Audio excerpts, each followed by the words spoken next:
I mean, I'm just looking at both of these teams. Why are people telling me that Green Bay is just in a different tier than Dallas? I don't see that. I don't agree with that at all.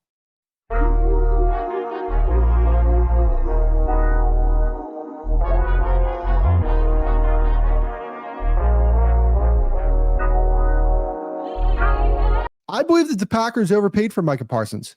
I know nobody's talking about it because it's just, okay, let's dunk on the Dallas Cowboys because we want to dunk on the Dallas Cowboys. If the Cowboys paid $47 million a year for Micah Parsons, everybody would be talking about how the Cowboys overpaid for Micah Parsons. They paid for a one-dimensional defensive end that can't play against the run, that isn't the best defensive player in the league. That's what they would be saying. So I want to know why the narrative has changed. Now, all of a sudden, Micah Parsons is great against the run, even though I've been saying that he's been a fine run defender.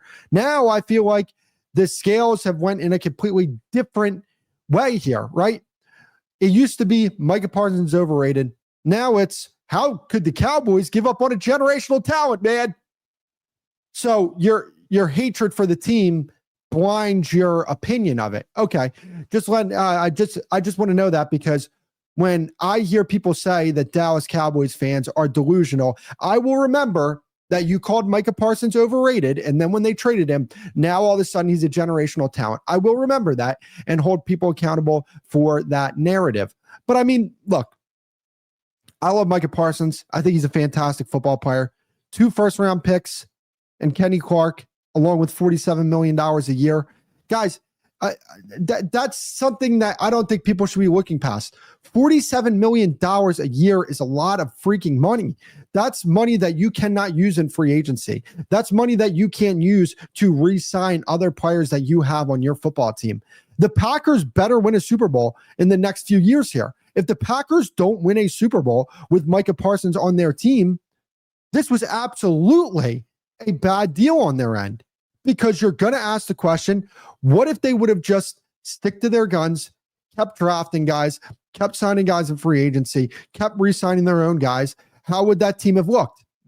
I'm not going to let people sit here and talk about how bad of a deal this is for the Cowboys and then not hold the Green Bay Packers to a standard.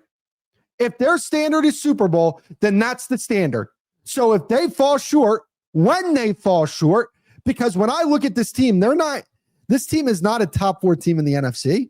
They're not better than Philly. They're not better than LA. They're not better than Detroit. They're not better than Minnesota. Are they even better than Dallas or Tampa Bay or, that second tier of teams in the NFC? Are they? Because I'm not 100% convinced about that, even with the Micah Parsons trade. I had them winning 7 games before the Micah Parsons trade. I don't think this roster is that talented. I don't think they're as good of a team as people say they are. Last year, they were able to win a lot of games because they beat up on bad teams. Name me one signature win that they had last year. I guess you could say the Houston Texans. But I mean, they were 1-5 in their division last year. They lost all 4 games to the Lions and the Vikings. And now I'm supposed to believe, now that they have Micah Parsons, that this team is a Super Bowl contender, meaning top 1 team in the league. I don't see it. I don't see it over the next 4 years. And their ability to now create a roster that could be a Super Bowl winning roster, I think, is out of the window because of how much they gave up to go get Micah Parsons. They don't have a first-round draft pick until the year of 2028. They now have limited cap flexibility. So all the money that they were going to spend for free agents and to re-sign their guys, they can't do it anymore. You just have to hold them to the standard of they have to win a Super Bowl. And if they don't win a Super Bowl, this trade was failure for them. I'll say this, though. I think that Dallas is closer to a Super Bowl than Green Bay is.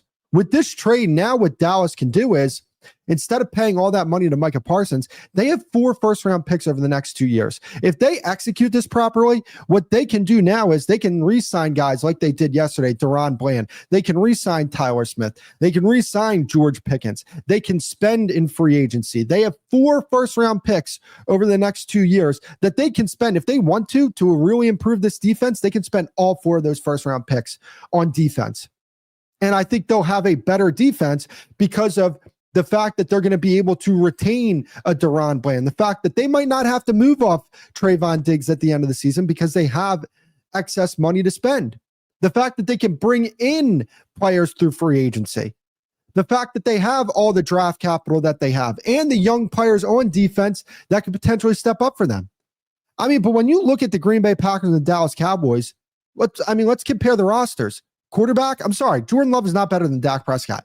Jordan Love had a good 6-game sample size where he played really good football, but last year he was mediocre. Let's just call it what it is. Get it that he was injured, but let's make sure that we're holding other quarterbacks to the same standard, because other quarterbacks get flamed for not playing at a high level even after injury. So let's make sure that we're holding him to the same standard. Offensive line, I mean, it's a toss-up. Dallas, their offensive line could be very good this year. Receivers, it's not even a question.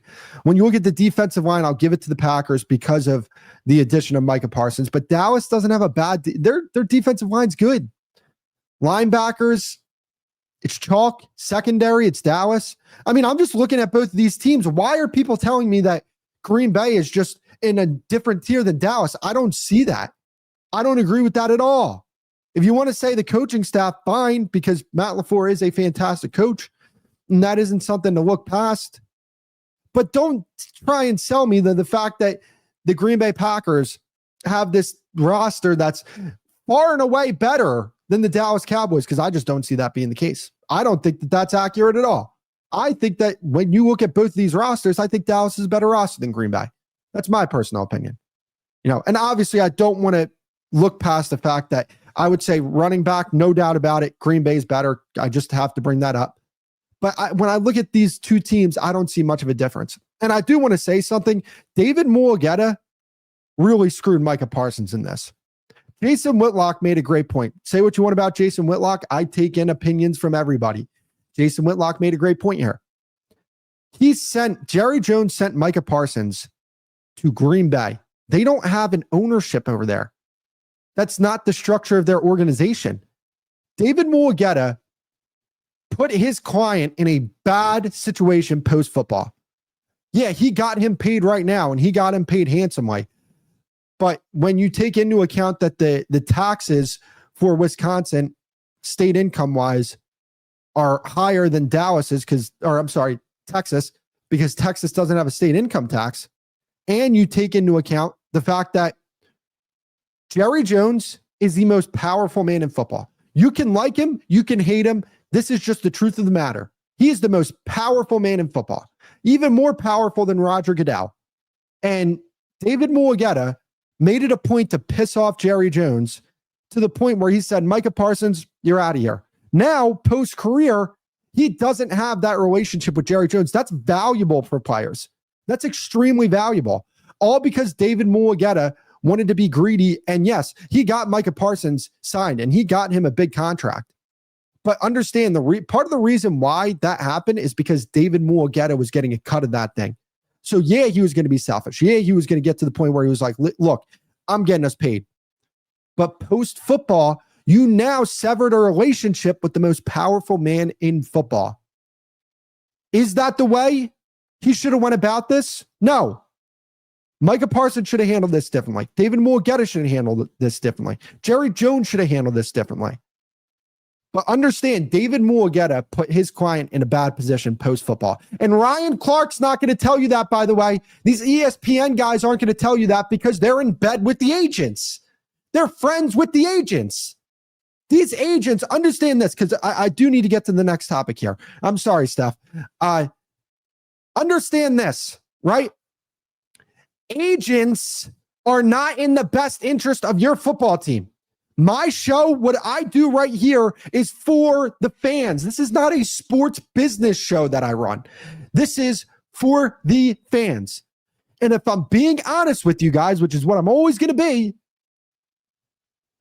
agents are not in the best interests of the fans. I get it. You want your favorite players to get paid. Understand that. But also, you are a fan of the organization. You're not a fan of the individual player.